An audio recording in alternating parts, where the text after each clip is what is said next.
तो देखिए खबरों की शुरुआत करते हैं और आपको बता दें बिहार की राजनीति को समझे तो सीमांचल कितना महत्वपूर्ण है ये आप बखूबी समझ सकते हैं। वहां की देखिए जो समीकरण है बहुत महत्वपूर्ण हो जाता है और यही वजह है कि अमित शाह की बात की जाए तो वो सीमांचल दौरे को लेकर आपको बता दें कि पूरी सियासत बिहार की गरमाई हुई है और आपको बता दें इसे लेकर लगातार बयानबाजी भी हो रही है।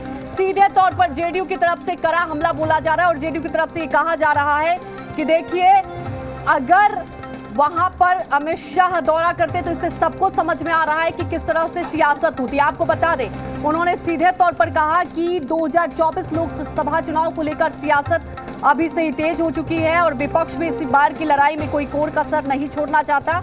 हालांकि बीजेपी अपनी किलेबंदी को काफी मजबूत करती हुई दिखाई दे रही है।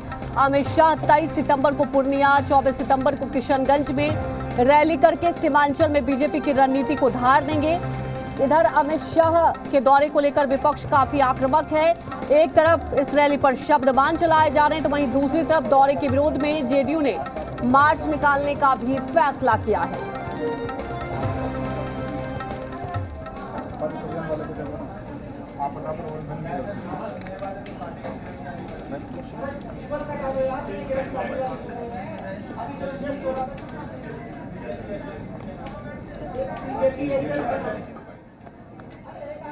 तो अलग अलग तस्वीरें हम आपको दिखा रहे हैं। देखिए अहम बैठक हुई और सबसे बड़ी बात यह है कि इन सब में एक आप ये भी समझिए कि आरसीपी सिंह भी 5 जिलों का दौरा करेंगे क्योंकि लगातार आप देख रहे हैं आरसीपी सिंह और जेडीयू के बीच जो बयानबाजी हो रही है, जो तल्खी हो रही है, उसे लेकर 5 जिलों का दौरा करेंगे। और सीधे तौर पर जेडीयू की बात की जाए तो वहां पर जेडीयू के खिलाफ वो मोर्चा खोलेंगे। अलग अलग तस्वीरें हम दिखा रहे हैं। 7 सितंबर को बता दी जाए तो जेडीयू का सद्भावना मार्च होगा तो यहाँ पे रैली के बदले, जी हाँ, रैली के बदले दूसरी रैली की जाएगी और सीधे तौर पर यह ऐलान कर दिया गया है जेडीयू की तरफ से। तो आपको बता दें लगातार सियासत हो ही रही है जेडीयू की तरफ से। आप देख ही रहे हैं कि हमला किया जा रहा है तो वहीं आपको ये भी बता दें कि इसे लेकर गिरिराज सिंह ने एक निशाना साध दिया।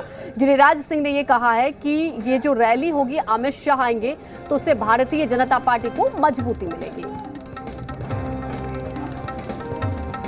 देखिए इम्पैक्ट क्या पड़ेगा, वो देश के गृह मंत्री हैं और भारतीय जनता पार्टी के पूर्व राष्ट्रीय अध्यक्ष और पूर्णिया या पूर्वांचल या सीमांचल जो भी नाम आप लेते हो, ये चाहे पूर्णिया, अररिया, कटिहार के संगम, सुपौल, मधेपुरा, सहरसा, ये सब बिहार के अंग हैं और भारतीय जनता पार्टी का यहाँ और गति हो और समाज में एक स्पष्ट नेतृत्व की दिशा देने की क्षमता है। नरेंद्र मोदी के सरकार के गृह मंत्री में वो इसलिए आ रहे हैं। गांधी मैदान में नरेंद्र मोदी की हत्या की साजिश, सीरियल बम ब्लास्ट हुआ था। कौन थे? एक खास संप्रदाय के लोग थे और उन लोगों ने साजिश की थी। तो भारत को गजवाए हिंद बनाने की साजिश ये जदयू और आरजेडी की सरकार में हो रही है और सांप्रदायिक सौहार्द हम बिगाड़ रहे हैं। जब तक गिरिराज जैसा भारतीय जनता पार्टी का कार्यकर्ता है, अगर हमारी सरकार आएगी तो हम ऐसे मजहबी कानून को हटाएंगे, ये भारत में, बिहार में कभी शरिया कानून लागू होने नहीं देंगे।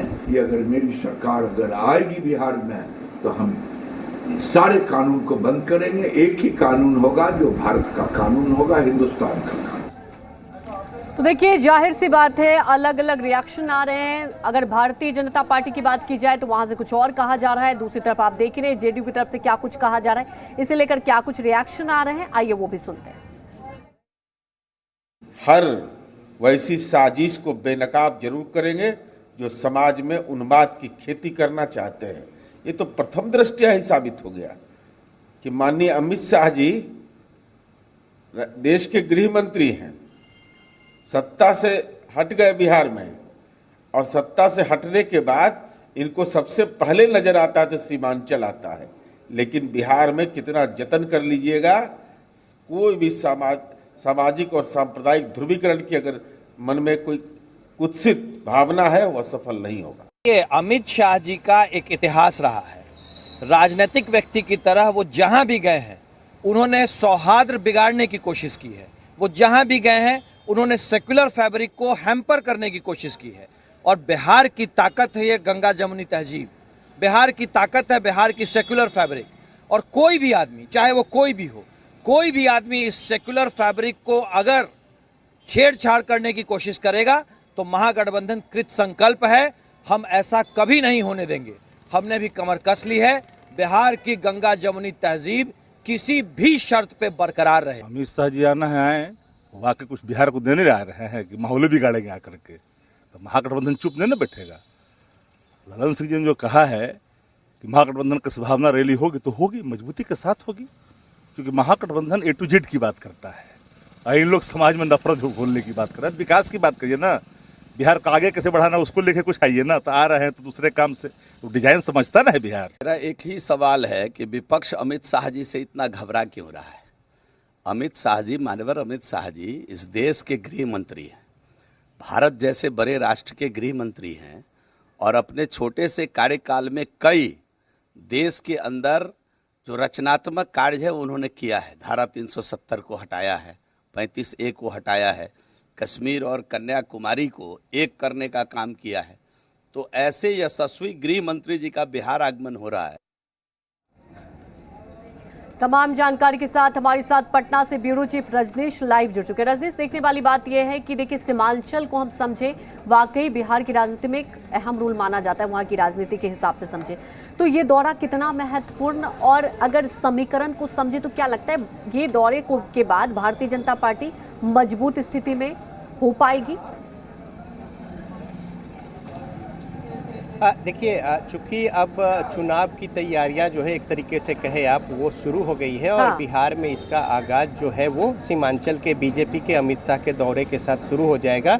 चूंकि अभी तक पार्टी यहाँ पे सत्ता में सहभागी थी, लेकिन पिछले बार जिस तरीके से यहाँ पे राजनीतिक परिदृश्य जो है उसमें तब्दीली आई है, बदलाव हुआ है, बीजेपी सत्ता से बाहर हो गई है और बिहार एक बड़ा मेजर चंक है। 40 सीटों का सवाल है, जिसमें जब एनडीए की स्थिति थी यहाँ पे तो यानी कि केंद्र को यहाँ से 39 सीटों का समर्थन मिल रहा था और उसमें भागीदारी जो थी वो बहुत बड़ी थी।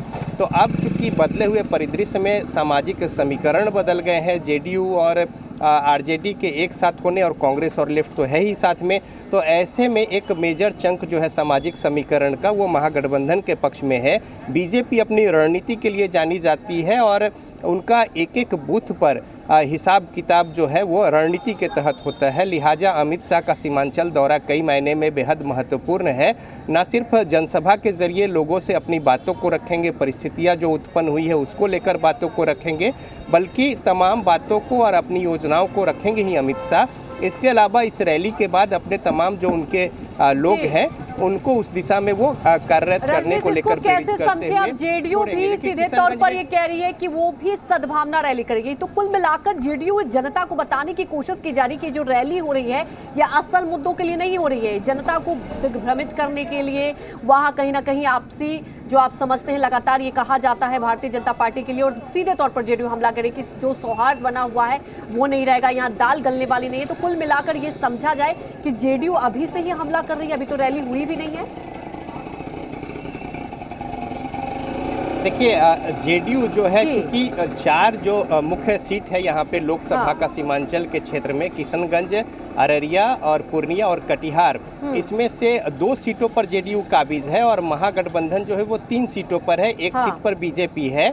और यही जब एनडीए की सरकार थी तो ये 3 सीट जो है एनडीए के खाते में थी और 1 सीट सिर्फ किशनगंज कांग्रेस यानी महागठबंधन के खाते में। यानी तस्वीर जो 3-1 का है सीधा उलटकर 3-1 जो है वो महागठबंधन के खाते में चला गया है। तो अब यहाँ पे जो ध्रुवीकरण की बात हो रही है, जेडीयू और आरजेडी के लोग जो है सांप्रदायिक की बात कर रहे हैं, अमित शाह के दौरे को लेकर वोटों की गोलबंदी से उसको जोड़ रहे हैं और कई तरह की बातें और बयान जो है दिया जा रहा है। दूसरी ओर बीजेपी की ओर से गिरिराज सिंह का भी बयान आया और बाकी लोग भी कह रहे हैं कि आखिर ध्रुवीकरण का काम तो ये लोग कर रहे हैं और गजबाए हिंद से लेकर पीएफआई का हवाला देते हुए सीधा सीधा आरोप लगा रहे हैं कि सरकार में शामिल जो जेडीयू मुख्य तौर पे है और बाकी उनके जो सहभागी दल हैं, ये सारे लोग मिलकर तुष्टीकरण की नीति और इस तरीके से बातों को लेकर ऐसे तत्वों को प्रश्रय दे रहे हैं और वो इस तरह के हालात जो है वो पैदा कर रहे हैं। तो लिहाजा आरोप प्रत्यारोप अपनी जगह पे है, लेकिन न सिर्फ ये 4 बिल्कुल लोकसभा रजनीश, सीट सबसे बड़ी बात बल्कि 4 यही जिले है कि और 4 देखिए आसपास के आरोप और जिले, प्रत्यारोप 8 अभी से जिले। लग रहा है रजनीश,